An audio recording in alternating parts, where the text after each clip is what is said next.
Nəml surəsi Məkkədə nazil olmuşdur. 93 ayədir. Bağışlayan və mehriban Allahın adıyla. Ta-sin. Bu, Qur'anın haqqı batildən ayıran açıq aydın bir kitabın ayələridir. Möminlərə doğru yol göstərən rəhbər və cənnətlə müjdədir. O kəslər ki, vaxtında lazımınca namaz qılır, zəkat verir və axirətə möhkəm inanırlar. Həqiqətən, axirətə inanmayanların pis əməllərini özlərinə yaxşı göstərdik. Onlar öz azğınlıqları içərisində şaşqın bir vəziyyətdədirlər. Onları dünyada çox pis əzab gözləyir. İmanı küfrə dəyişdirməklərinə görə, axirətdə ən böyük ziyana uğrayacaq kəslər də onlardır. Ya Muhammed! Həqiqətən Qur'an, sənə hikmət sahibi olan, hər şeyi bilən Allah tərəfindən təlqin, vəhv təlim olunur. Bir zaman Musa Mədyəndən Misirə gedərkən ailəsinə demişdi: mən bir od gördüm. Siz burada durun, mən də gidib ondan sizə bir xəbər, yaxud bir köz gətirim ki, qızınasız. Musa, alovun yanına çatdıqda belə bir nida gəldi. Alovun yanında olan Musa və ətrafında olanlar, mələklər və ya peyğəmbərlər, mübarək kimsələrdir. Bərəkətlidirlər. Aləmlərin Rəbbi olan Allah, pak və müqəddəsdir. Bütün eyb və nöqsanlardan kənardır. Ya Musa, yenilməz qüvvət, hikmət sahibi olan Allah mənəm. Əsanı yerə at. Musa əsasını yerə atdı. O əsanın ilan kimi qıvrıldığını gördükdə dönüb qaçdı. Heç dala da baxmadı. Biz ona belə buyurduq: Ya Musa, qorxma. Peyğəmbərlər mənim huzurumda qorxmazlar. Yalnız günah etməklə özünə zülm eləyən qorxmalıdır. Lakin pislik etdikdən sonra tövbə ilə pisliyi yaxşılığa çevirən kəs bilsin ki, mən beləsini bağışlayanam, rəhm edənəm. Əlini qoynuna, köynəyinin yaxasına, yaxud qoltuğunun altına qoy ki, Firona və onun tayfasına göndərilən 9 möcüzədən biri olaraq, eyibsiz, qüsursuz, ağappaq, parlaq bir nur kimi çıxsın. Həqiqətən onlar, Allahın itaətindən çıxmış, fasiq bir cəmaatdır. Möcüzələrimiz aşkar şəkildə gəlib onlara çatdıqda, bu açıq aydın bir sehirdir, dedilər.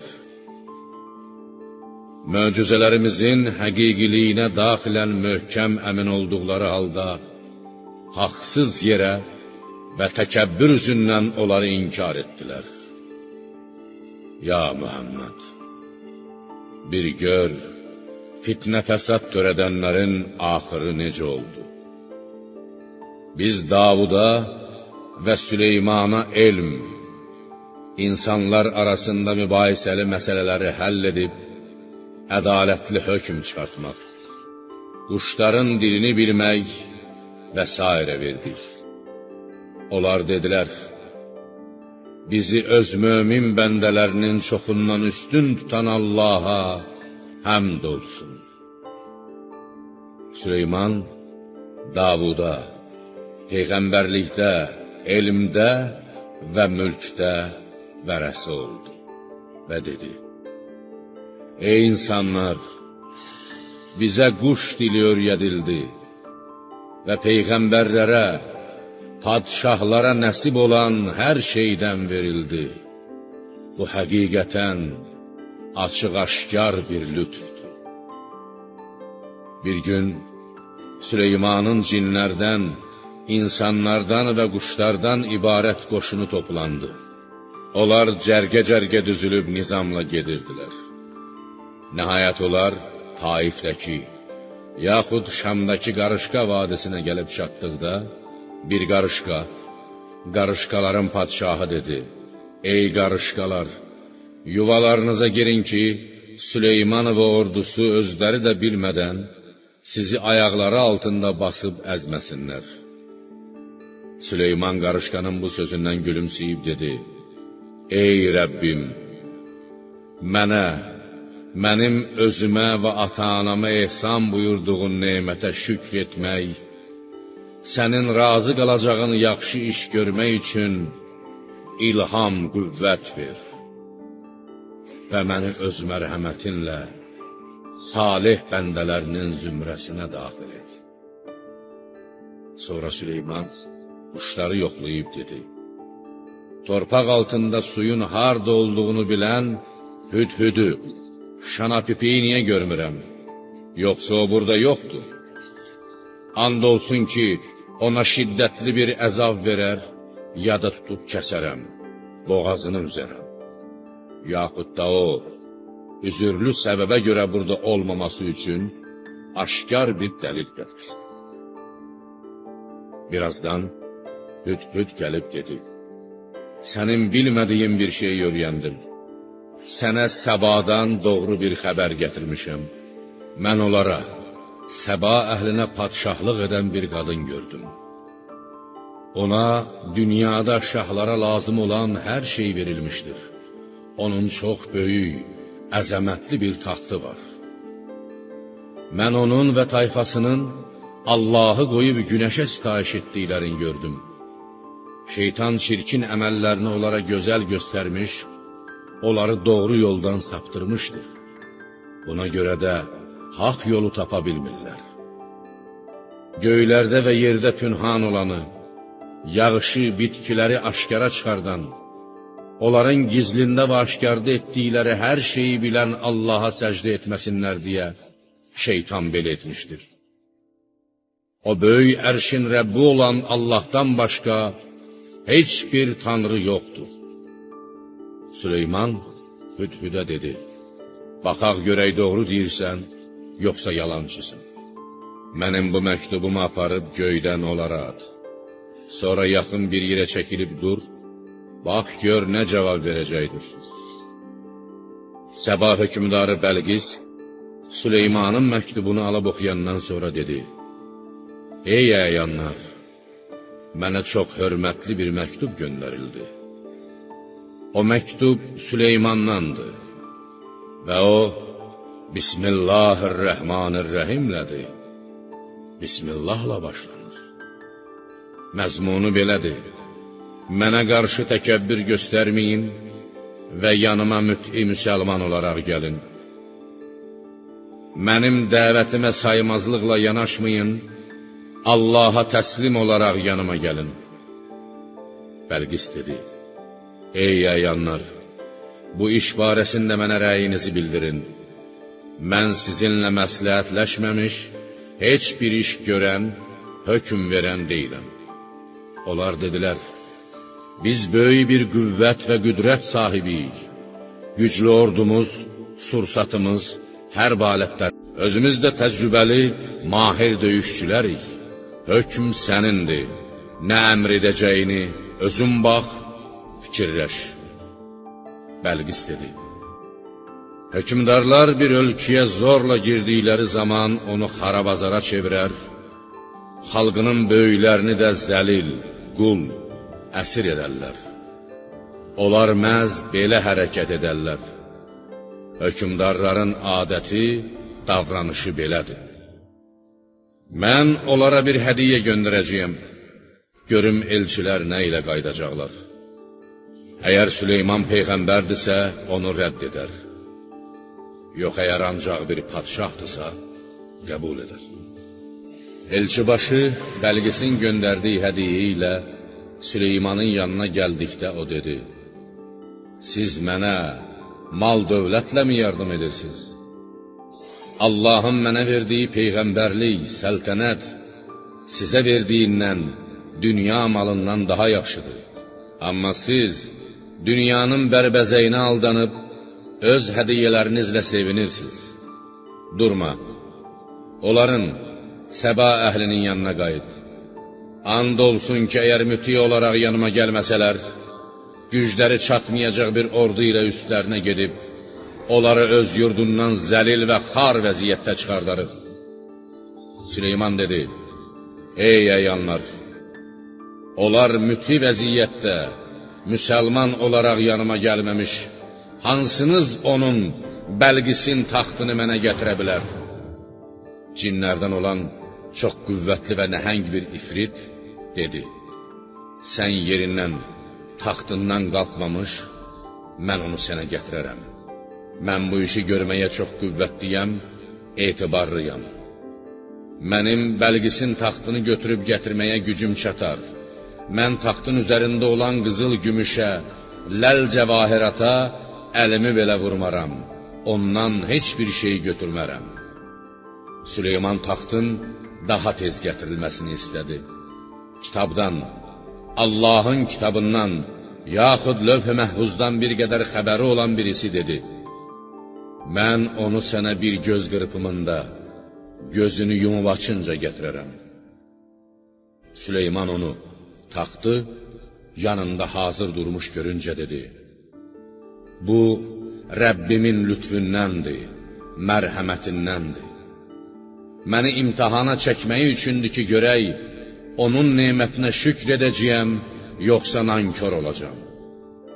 Kim Rəbbimin nemətinə şükr etsə, yalnız özü üçün, öz xeyrinə şükr edər.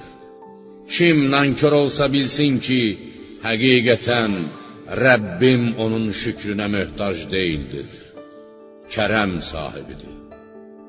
Allah dünyada qədir bilənə də, nankora da, möminə də, kafirə də, lazımınca ruzi və güngüzaran verər, çünki o, tükənməz mərhəmət sahibidir.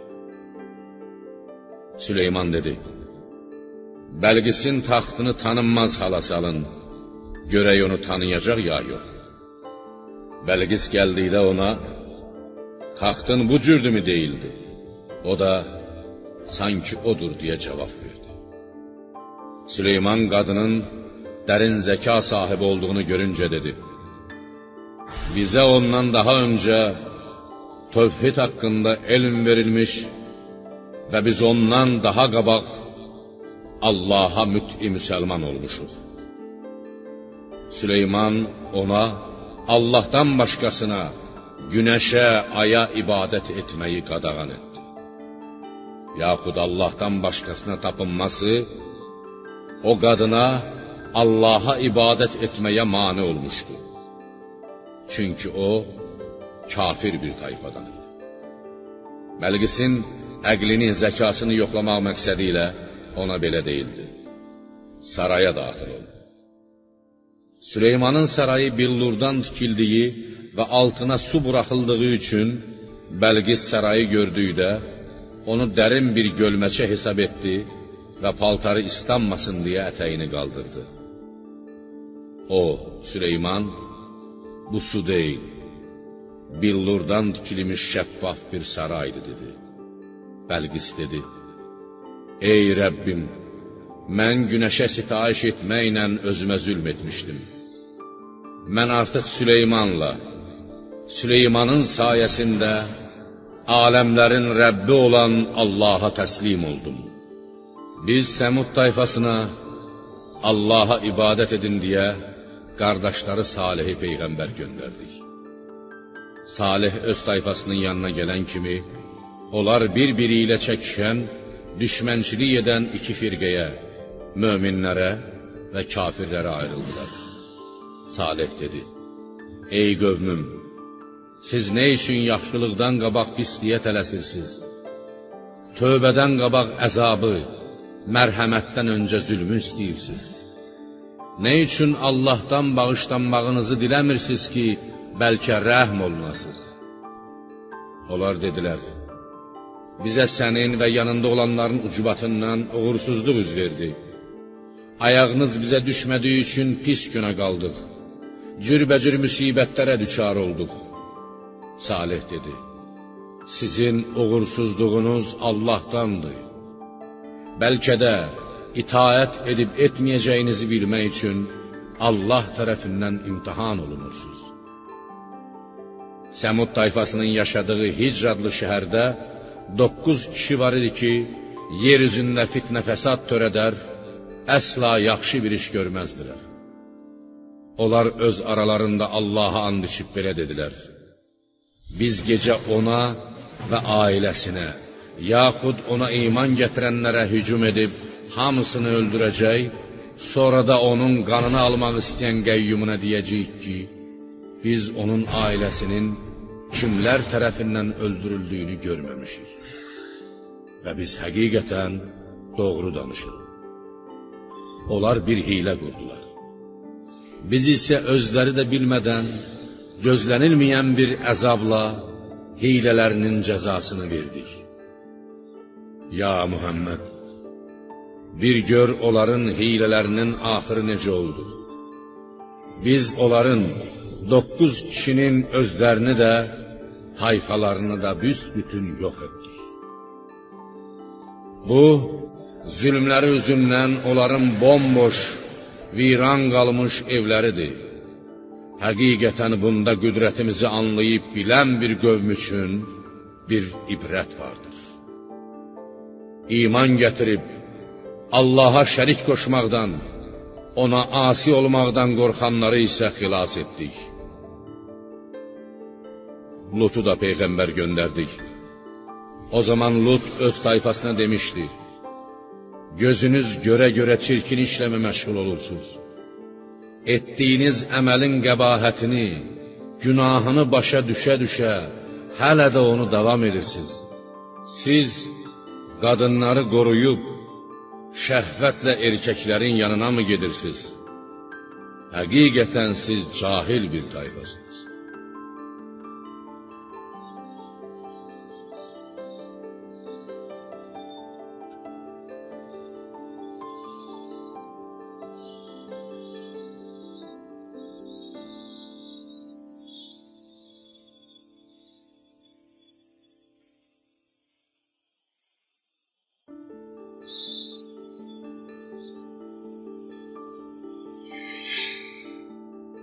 Lut'un ailəsini yurdunuzdan qovub çıxardın.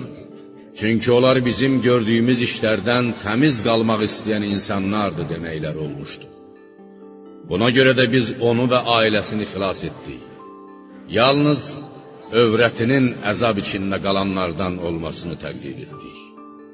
Canında nə olduğunu bildiyimiz üçün onun barəsində əzəldən belə hökm verdik. Onların üstünə qızmar daşdan bir yağış yağdırdı. Peyğəmbərlər vasitəsilə Allahın əzabından qorxulanların yağışı nə yaman imiş. Ya Muhammed, de, həmd olsun Allaha, salam olsun Allahın Peyğəmbər seçdiyi bəndələrinə. Ey Məkkə əhli, Allah yaxşıdır, yoxsa müşriklərin ona şərik qoşduqları bütlər? Yoxsa göyləri və yeri yaradan, sizin üçün göydən yağmur endirən kimsə? Sonra biz o yağmurla sizin üçün gözəl bağçalar yetişdirdik. Əgər Allahın yaratdığı və yeri endirdiyi su olmasaydı, siz o bağçaların ağaclarını göyərdə bilməzdiniz. Məgər Allahla yanaşı, başqa bir tanrı mı var? Lakin müşriklər bütlərini Allaha bərabər tutan bir tayfadılar. Yaxud onlar qəsdən haqq yoldan yayınan bir qövmdülər. Bütlər yaxşıdır, yoxsa yeri sizin üçün məskən yaradıb, ortasından çaylar axıdan, üzərində titrəməsin deyə möhkəm durmuş dağlar bərqərar edən və şirin və şor suları bir-birinə qatışmasın deyə iki dənizin arasında maniyə qoyan kimsə, məgər Allahla yanaşı başqa bir tanrı mı var? Lakin müşriklərin əksəriyyəti Allahın vəhdaniyyətini, onun nə qədər əzəmətli olduğunu bilmirlər. Bütlər yaxşıdır, yaxud əli hər yerdən üzülüb darda qalan birisi ona dua etdiyi zaman onun duasını qəbul buyuran, sizdən şəri sovuşduran, sizi yeryüzünün varisləri edən kimsə, məgər Allahla yanaşı başqa bir tanrı mı var? Siz nə az düşünüb daşınırsınız? Yaxud qurunun və suyun, səhranın və dənizin zülmətlərində sizə doğru yol göstərən, küləkləri öz rəhməti, yağışı önündə bir müjdəçi olaraq göndərən kimsə, məyər Allahla yanaşı başqa bir tanrı mı var? Allah müşriklərin ona şərik qoşduqlarından ucadır. Yaxud məxluqatı öncə yaradan, öldükdən sonra qiyamət günü onu yenidən dirildən, sizə göydən yağışla, yerdən növbə-növ bitkilərlə, meyvələrlə ruzi verən kimsə, məyər Allahla yanaşı başqa tanrı mı var? De, ey müşriklər!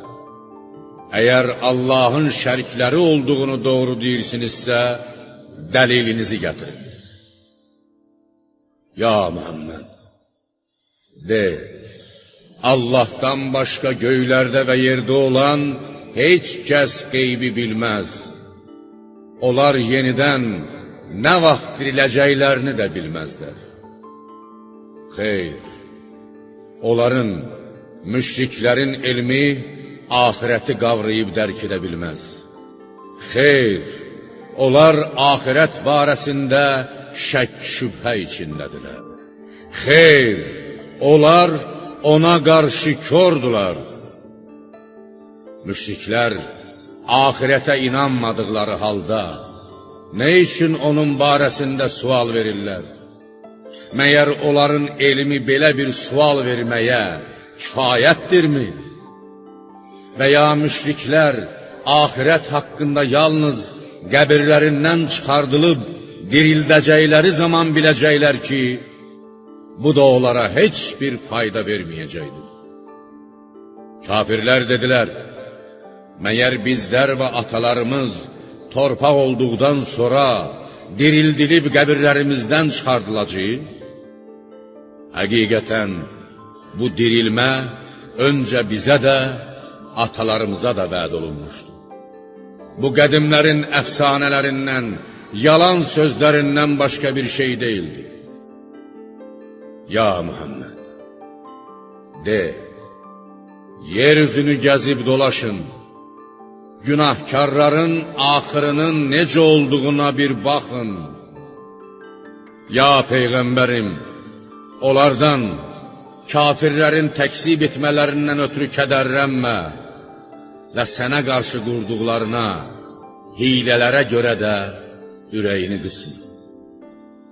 Onlar, əgər doğru danışırsınızsa, deyin görək bu vəd, bizi qorxutduğunuz əzab vədəsi nə vaxt yerinə yetəcəkdir deyə soruşarlar. De, tez tələsik istədiyiniz əzabın bir hissəsi, bəlkə də artıq sizə gəlib çatmaq üzrə. Ya Muhammed! Həqiqətən sənin Rəbbin insanlara mərhəmətlidir. Lakin onların əksəriyyəti Allahın bu mərhəmətinə şükr etməz. Şübhəsiz ki, sənin Rəbbin onların ürəklərinin gizli saxladığı və özlərinin aşkar etdikləri hər şeyi, qəlblərin sirlərini və açıq-aşkar əməllərini bilir.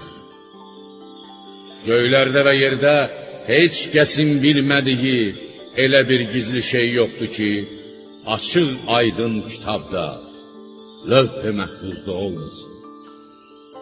Həqiqətən, bu Qur'an İsrail oğullarına ixtilafda olduqları şeylərin əksəriyyətini anladıb xəbər verir. Və şübhəsiz ki, o, möminlərə bir hidayət, doğru yolu göstərən rəhbər və mərhəmətdir. Həqiqətən, sənin Rəbbin, onların dini məsələlərdə ixtilafda olanların arasında öz hökmünü ədalətlə verəcəkdir.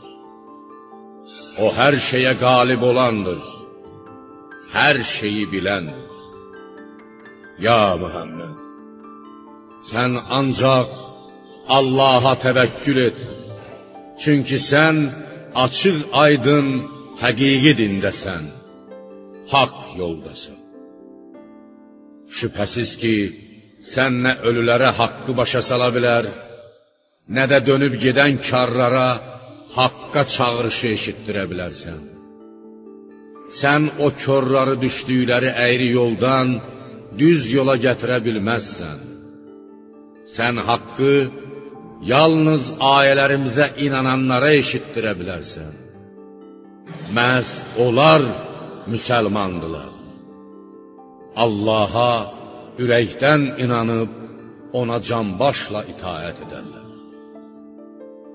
Onlara deyilən söz yerinə yetdiyi, qiyamət yaxınlaşdığı zaman, onlar üçün yerdən, möminlərlə kafirləri xüsusi nişanla bir-birindən ayıran bir heyvan çıxardarıq ki, onlarla danışıb, bizim adımızdan insanlar ayələrimizə inanmırdılar deyə.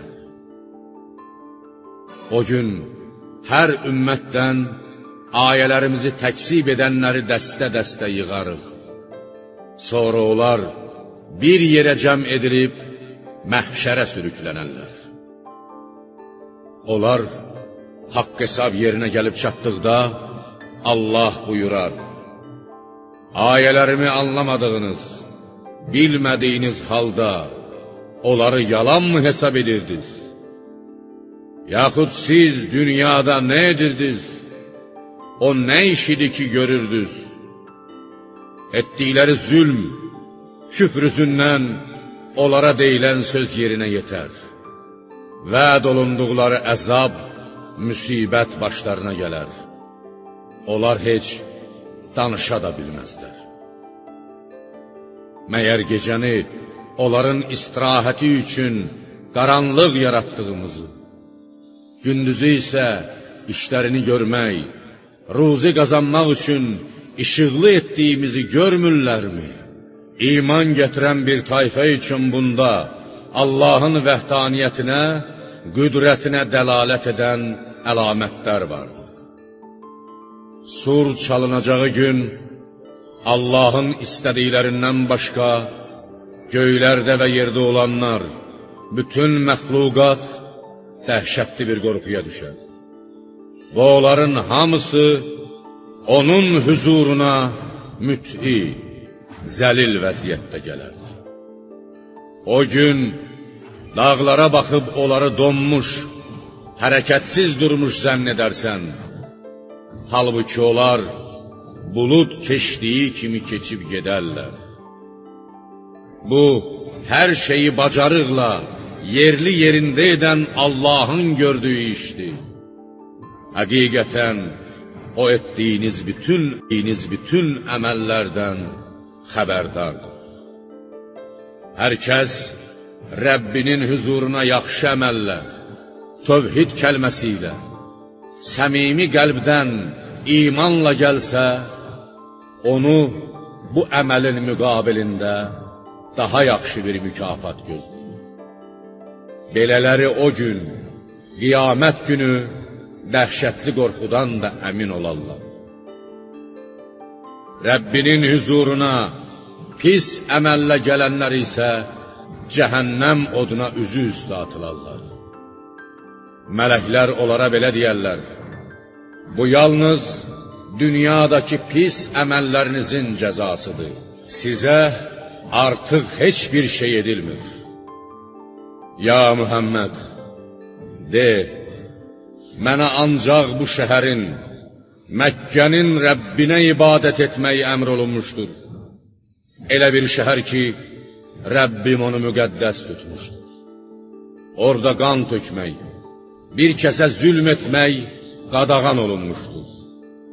Başqa yerdə halal olan şeylər orada haram buyurulmuşdur. Hər şey yalnız O'nundur. Mənə müsəlman, Allaha təslim olmaq əmr edilmişdir və mənə Qur'an oxumaq buyurulmuşdur. Hər kəs doğru yolda olsa, yalnız özü, öz xeyri üçün doğru yolda olmuş olar. Hər kəs doğru yoldan çıxsa, ona de: mən yalnız insanları Allahın əzabı ilə qorxudan peyğəmbərlərdənəm. Mənim vəzifəm ancaq dini təbliğ etməkdir. Heç kəsi iman gətirməyə məcbur edən deyiləm. Və de: həmd olsun Allaha, O öz ayələrini, qüdrət nişanələrini sizə göstərəcək. Siz də onları görüb tanıyacaqsınız. Rəbbin etdiyiniz əməllərdən əsla xəbərsiz deyil.